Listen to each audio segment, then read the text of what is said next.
Welcome back to the Find Your Edge podcast. I am your host, Chris Newport, and today's guest is our new coach, Mr. Marty Owens. Welcome to the show. Thank you. So give us a little bit of background on both your experience in coaching and your experience in sport. Oh, man. I know. Where do we start? Yeah. And coaching wise, I've been coaching at the collegiate level for 20 years. Obviously, starting off with cross country and track and field. I started off at Susquehanna University in Pennsylvania. I was there for 17 years and then moved over down to Guilford College, where I started as the director of cross country and track and field. And then we recently added women's triathlon, and we'll be having our first competitive season in the fall. My involvement in sport, originally I was a soccer player, and then my background in the triathlon started back in watching the old broadcast of Ironman on ABC Sports, and it was the year that Julie Moss got passed. And I remember turning to everybody in my family going that when I'm done playing soccer, I'm doing the Ironman. And I still remember everybody laughed, and so after a while, like when I got to college, I was still playing soccer, but I started training on my own. I would do some running, get on the indoor bike in the gym. And then immediately, so this is 1991 would be my first experience with really fully training. Did my first triathlon in 1992, got hooked, and been involved in multi-sport, whether it's triathlon, duathlons, marathon running, biking races. I've been involved for over 3 decades now, and, I've had a passion for it since, lucky enough, to have competed in Hawaii twice, and then just recently. That is the Ironman Championships. Yes. For those of you who don't know what that is, because we'll probably have to touch on Ironman and I mean, clearly it brought you into the sport. Yep. Right. So, and it brings a lot of athletes to us, but anyway, and you just completed one. And I recently qualified for 70.3 World Championships in Utah this year. Yes. Congratulations. Yeah, that was Ironman 17.3. Do they call that Blue Ridge or Roanoke? It's okay. It's got one of the longest names. It's Ironman 70.3 Virginia, Blue Ridge, Roanoke. Okay. All right. Just in case you didn't know exactly where it was. Now we do. And you have a little hydration issue, right? So I'm looking forward to getting your sweat test results back. Yeah. If I had the picture here to share on screen, it was pretty. I mean, I showed it to somebody in the store yesterday at this running store, and they're like, "Oh my God, I've never seen anything like that." I'm like, Neither have I. We're gonna fix that, Marty. I'm looking forward to that. All right, so involved in college sports or in collegiate triathlon. What's it been like to coach a women's team? Do you feel like is it any different than some of your other experiences? The funny thing is, like, obviously, we really haven't had our first season yet, but I really got my first start coaching women. I was first a head coach of the women's cross country and track and field team at my last school. And then when the men's coach retired, I took over both. So I really got my start coaching women. And my style of coaching, I treat both the same. And I think that's really what made the women's team so competitive and helped me recruit at my last school, because they wanted to be treated the same. It's amazing. Like, people think you got to, put the gloves on, you can't train them. No, the group I had, they wanted to train as hard as the guys. And I'll be honest, my last couple of years at Susquehanna, my women's teams were more competitive than my guys' team and had a better attitude about working out. Like, if I took it easy on them, they would get more mad at me than the guys would be. Were they competitive amongst each other, or was it more like a team atmosphere? Team atmosphere, That's really and that was part of the culture I tried to build. It was just like, look, we only have so many spots, like especially during cross country, but remember, in track and field, we have more events. I can spread you out a lot more in terms of the events. You got 800 mile on up, 3K, 5K, and then the whole idea was telling them that one season always, builds on the next, and so it was a competitive in a friendly way because they motivated each other. That's cool. And not only is your coaching career in collegiate sports, but you also have a degree in exercise phys, right? Yes. And it goes back to the old school days. I graduated college in 91. So back then, nobody called it exercise science. It was still the old health phys ed and recreation. Oh, yes. Mercy. Yeah. gym teacher major, as they called it. Mm-hmm. Yep. Well, it's nice that it has more respect now, and clearly your experience is pretty vast. So that's awesome. But here, what we're going to talk about today is mistakes most triathletes make and how to fix them. Because that's really our kind of main meat and potatoes. That's what Marty and I do. Is we love triathlon, we love teaching, we love coaching triathletes. We have some runners too. We love them too. They're, not to discount them too, but today's focus is triathletes. So let's start. Let's start with the training aspect. I mean, we got a couple of fun ones in here too. I would say one of my main things that I feel like triathletes do too much is training too hard too often. What are your thoughts on that, Marty? I think that just stems back, even though training's got a lot better, more scientific, I still think it stems back to the old school way of the sport. It was like, how far can we push ourselves? And I think some of it too is people watch when they see the Ironman on TV, they see the people crawling across the finish line. And they don't realize that's like a select few people that do that. Oh my gosh, yes. And if you watch the broadcast, I used to have videos to ride when, to watch while I rode indoors. There was a stretch I had 4 or 5 years in a row, all on VHS back in the day. And I started realizing that 2 or 3 of those people were the same 2 to 3 people every year doing the same motion going. I'm like, and so people see it as the gruel-a-thon. So they think they got to do more and do more and do more. And so I think it just is the nature of the sport. And that's why I think coaching needs to be more out there for people. And I know a lot of articles are out there, why everybody should have a coach, why you need to do this. But yeah, it's people train way too hard. Yeah, I agree. I think a lot of it is just, sort of a cultural thing too. Like, harder, better, faster. And it's like, not always. And especially what we know now from what we've incorporated into our practice with genetic testing and from nutrition, the ability to absorb training effects and the ability to recover are genetically predisposed. So there are those people who can train a whole heck of a lot and they get better faster. But the majority of us generally are, we're like ordinary mortals and we need plenty of recovery. And are you getting 8 or 9 hours of sleep? Probably not. So yeah, I think definitely training too hard, too much is an issue.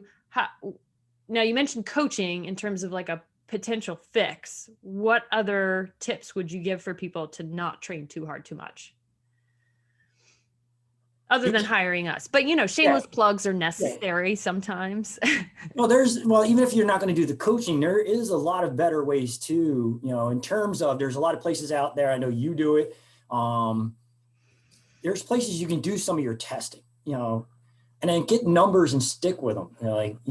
Yeah. So in other words, use your zones. Yeah. Yeah. Whether your power meter, get on one of the platforms and do your step test, your ramp test, whatever it is, and then stick to your zones. The biggest thing too is getting a plan in some sort. Even if you're not going to hire a coach, find a plan online. Yeah. That's going to, methodically get you from point A to point B, your big race, in a nice fashion. Yeah. I would also say on that note, give yourself plenty of time, because before we started, we were kind of joking a little bit about, when Ironman Raleigh 70.3 was in the area. It's no longer here, but it was a June race, and people would call me and they'd be like, oh, cool, a race, an Ironman in Raleigh, I'll sign up for that. And they hit register. And then they realize in April, oh my word, I'm not ready. And then they would call me and they're like, can you help me? I'm like, no, not really. I'm so sorry, but could you have called me 5 or 6 months ago, perhaps? And it, of course, depends on your experience in swimming, biking, and running. All of that helps in terms of the timeline. I think it also falls into the eating thing. A lot of people in triathlon, their eyes are much bigger than what their stomach is. Oh, that's a great analogy. It's like, oh, I'm going to start triathlons. You know what? An Ironman sounds great. That'll be my first race, or even the 70.3. Like there were a lot of people who even at, the Roanoke race, which had almost 4,000 feet of climbing. And that you're in the Blue Ridge Mountains. Yeah. It was like their first triathlons or first experience with an Ironman event. And I'm like, really? Did you not look at the course? Or they're like, I didn't realize there was so much climbing. It's the Blue Ridge Mountains. I think they just pick a race that is potentially either a nice place to travel to or it's near them. Yeah. And then they ignore the actual like logistics of the course, which maybe should be one of our mistakes.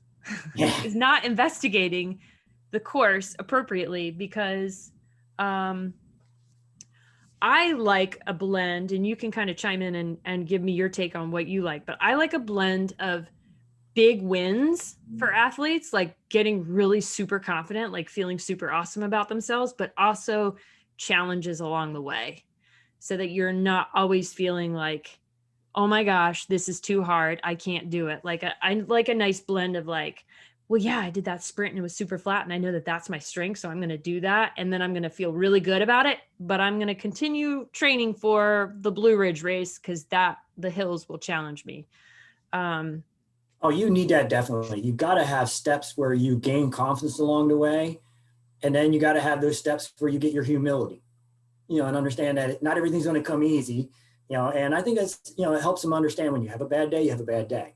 But you do need the confidence build up every once in a while. I used to do the same thing with my teams, in cross country. It's like, so if you had a conference championship that was going to be a hilly course, you obviously trained a lot of hills.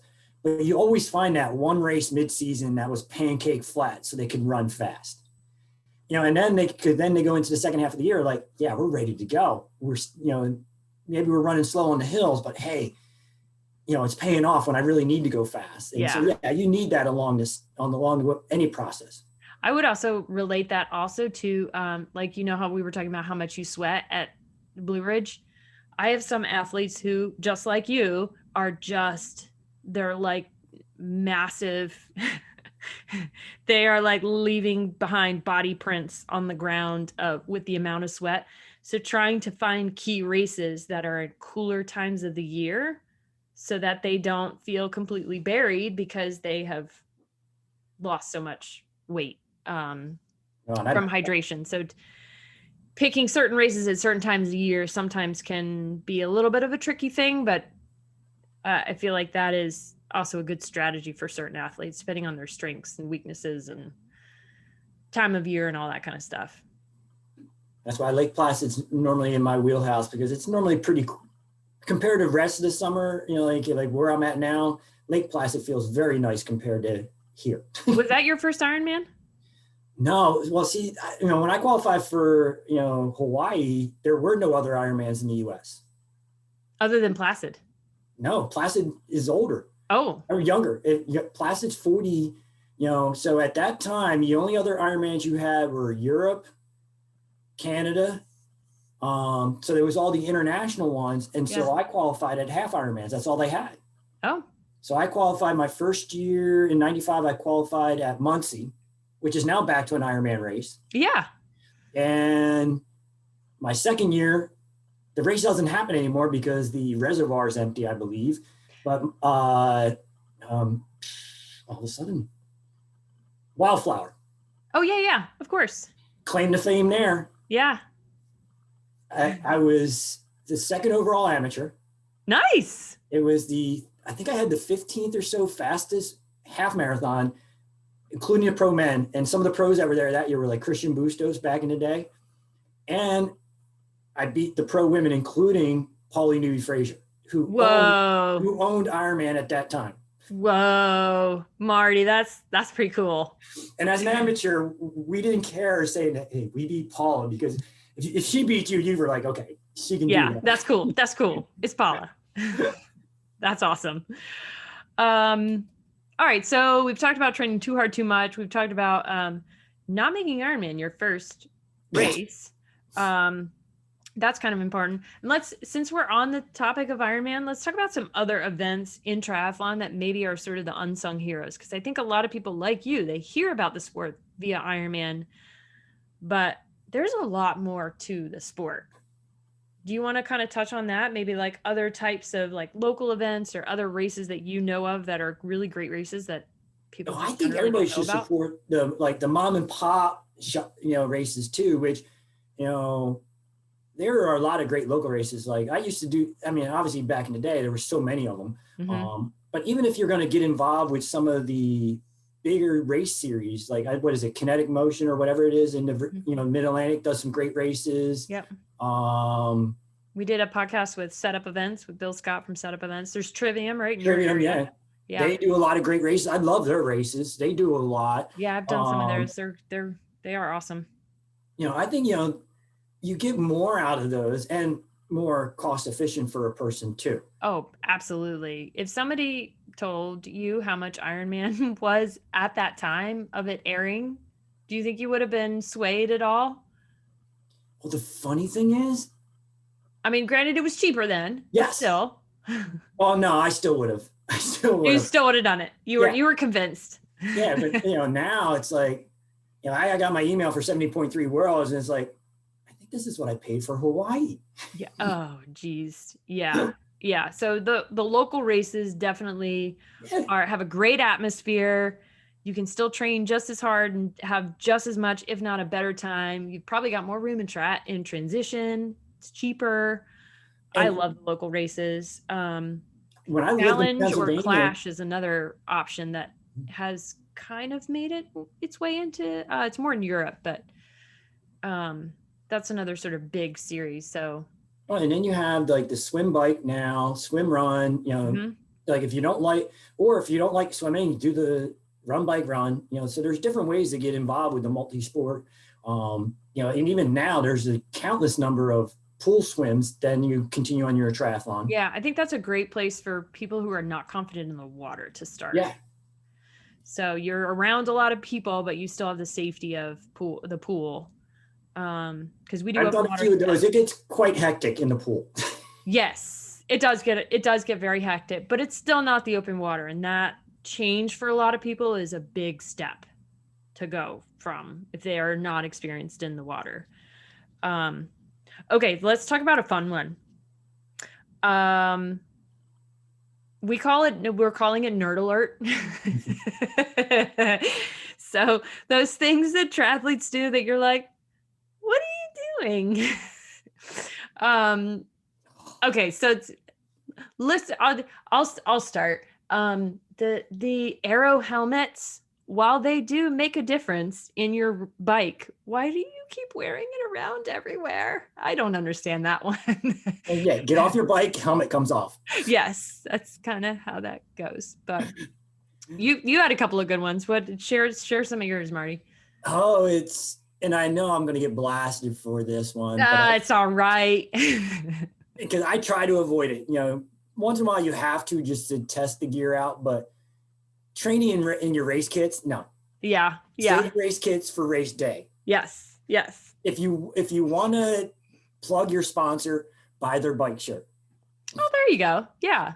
Although it is nice to make sure things don't rub in the wrong places. Right. So, yeah. But not all the time. Honestly, race kits are not really meant to train in because they're just not super durable. No.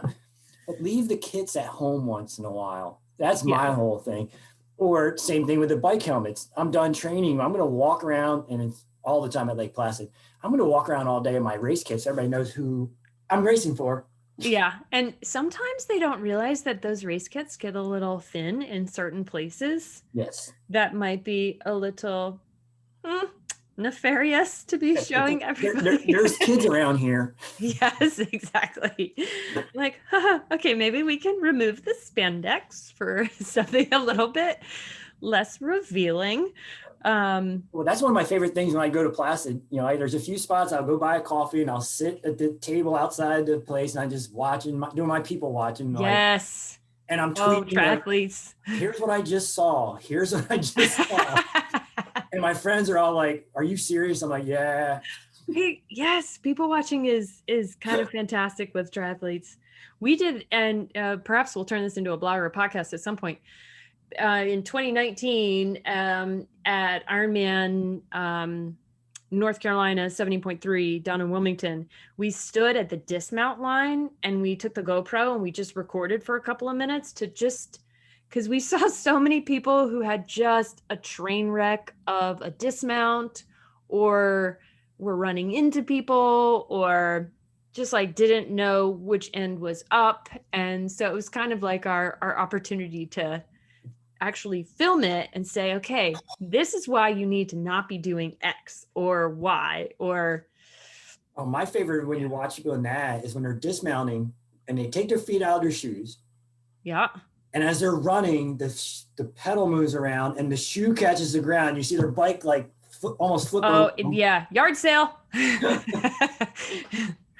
Yeah, that is. Yeah, people don't expect that, nor do they possibly practice it. So yeah, it can be, or similarly, they don't take their shoes off and then they do the clip clop in a very, you've just been on the bike for 112 miles or 56 miles or whatever. And then you have this like very awkward trying to run with your bike while you're clip clopping everywhere. And yeah, it's not really something people practice, but thank you everyone for your entertainment.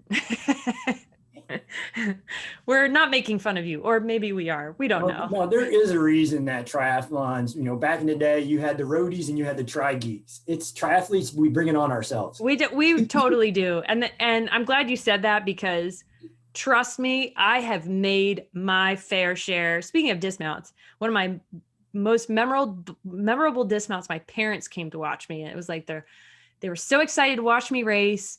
And I remember it was wet that day, so you know where this is going. So I remember squealing up to the dismount line, stepping off, and literally boom, right on my rear end. So, and then of course everybody's like, "Oh my God, are you okay?" And I'm like, "I'm so embarrassed." But we all do it, and it's okay. We can band together. All right, let's move on to another mistake potentially people make. And this is kind of twofold. Data. We've got both data dopers and data mongers, or I don't know what do we want to call that? I'll put it that way. They're, data obsessed is what they are. Yes. Yeah. It's like overload, and being somebody who we use a platform that's incredibly data rich. And sometimes there are some things that even I just have to be like, I have to ignore it, and very much take the athlete. I think at the end of the day, the athlete's the most important part aside from the data. But tell us about the data doper stuff. I've experienced this recently only because I'm a part of a Garmin Connect group, and and it's a bunch of friends. We have the challenges every month, so we try to who can, and we put some in for those that are never going to hit the highest miles. So we have walk the most steps, run the most miles, swim the most yards, and bike the most miles. And then there's some others who walk the furthest distance, throughout the month. So not just most steps, maybe furthest distance. So you record your walks. And all of a sudden, we're watching people that were not even on the list, and I would be at 300 miles on the bike. There was somebody else in the group who actually biked more than me. And all of a sudden, person appears out of nowhere. And so you can click on him, you're looking at him like, wait a second, he just did 280-mile rides on Saturday. And then you go and look and you're like, wait, they were at the same time. What is he on, riding two bikes at the same time? Yeah. How's this happening? And then we figured out, and then we were looking at it, and we're like, oh my God, he's recording it twice and doesn't even think to delete one. So he was recording it on the Edge 520 and then a Garmin watch. And we're like, dude, you need to stop that. Yeah. Not fair. The challenges aren't that important. Yeah. Yeah.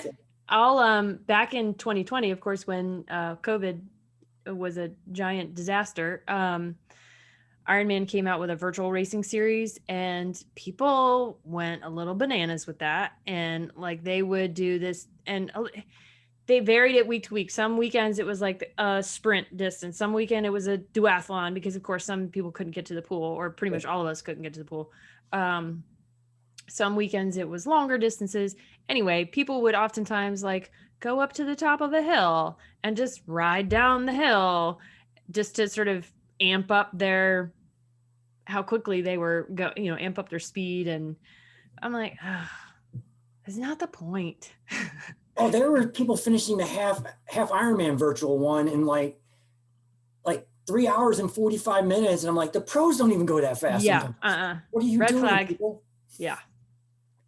And similarly, people who also get like so attached, and I know we've touched on this already, but getting so attached to their data, you have to tell the story about what you did to your athletes with the tape. Oh man, it goes back to it was my men's cross country team at my last school, and they became, in cross country, we all know it's not the same as being on the track. You got to develop a sense of feel. And we had that. They had it. And it was a team that, scored 22 points in our conference. We had 4 guys in the top 5. Wow. Like, you guys are that good. We're going to win. Just learn to run on feel. And so they come, and they were the data geeks when it came to heart rate, everything. And I'm glad you guys picked that up, but we got to learn. And so we're getting ready to start our intervals, and it's a threshold day, which they should know how that feels. And so they're ready to start their watches, and they're getting ready. I'm like, okay, 1 minute. And I called them all over, and I got athletic tape out, and I put it over their face so they could not see their heart rate to see if they were running in their zone. They could not see their split times. Now I left the button so they could get their start and stop, because, if it's not it had to count. If it's not on Strava, it doesn't count. That's right. So I let them so they could hit the buttons. They were fuming at the time. They're like, how am I going to record time? I got the stopwatch. Nice. And so how we did it was, instead of looking at their watch, we actually did heart rate by checking it themselves, either here or on Old the wrist. school. So we did a 10-second count and then go. And they didn't know their splits at all. It was just like, okay, you're ready to go. Okay, wait 10 more seconds, then go. And so at the end of the day, we were where we needed to be, but it was just like, stop looking at your watches. Yeah. Yeah. There are some days when either you need to, just like you, sort of develop that sense of where am I? Also, watches are not all perfect. Batteries die.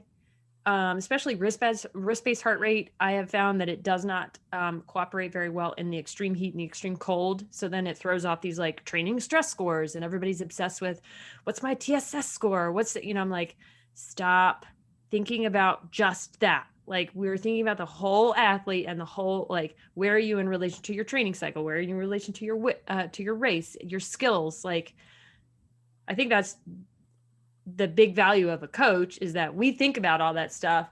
The athlete just gets to execute. And some days I literally will put on somebody's schedule, like, fun ride, go. And they're like, wait, what? I don't have a zone to be in. I'm like, it's okay. You can do it. Did you know that there's like trees to look at and entertaining things like that? Or just go out and just run how you feel, especially in the weeks like after a race when they might still be recovering. Yeah, because not like being in a group ride and the person in front of you, all they do is stare at the power meter. No, look up once in a while, please. Yes, I know. Can we all not have a giant collision? Shoo. All right, so we've covered a lot. We've covered nerdy things. We've covered data dopers, people who are too attached to their data, training too hard, too much, signing up for things like Ironman for their first race, 2 other races. If you had to put like 1, 2, maybe even 3 tips for people on how to make the most out of triathlon, how to kind of like do it right and still enjoy themselves, what would be your, like, put a cherry on top tips? Keep it fun early. Oh, I like that. It's kind of like, steal a quote from the movie Without Limits about Pre, when Bowerman told him about, this is an absurd pastime. And that was about running. Oh, triathlon might be even more absurd. Oh, for sure. Yeah, like, don't take it too seriously. Start off fun, start off short, work your way up. And that's what I did. I didn't do my first Olympic race to the end of my second year. I didn't do my first half Ironman until 3 years into racing. The whole idea was a 5-year plan, but somehow, I managed to qualify in 4 years, and you're not going to pass up the opportunity. So I got there 1 year earlier, but it was a steady progression, and that's how it should be. Don't get into the sport and think Ironman's your ultimate goal. Yeah. I think that's some great tips, that fitness does take time, that it's not something that can be like immediately achieved. like overnight. It does take time. And something like qualifying, like you mentioned, years. And we oftentimes spend years with our athletes because it does, take time. And I like that you mentioned the fun part, because I started triathlon with a group called Team in Training, which is a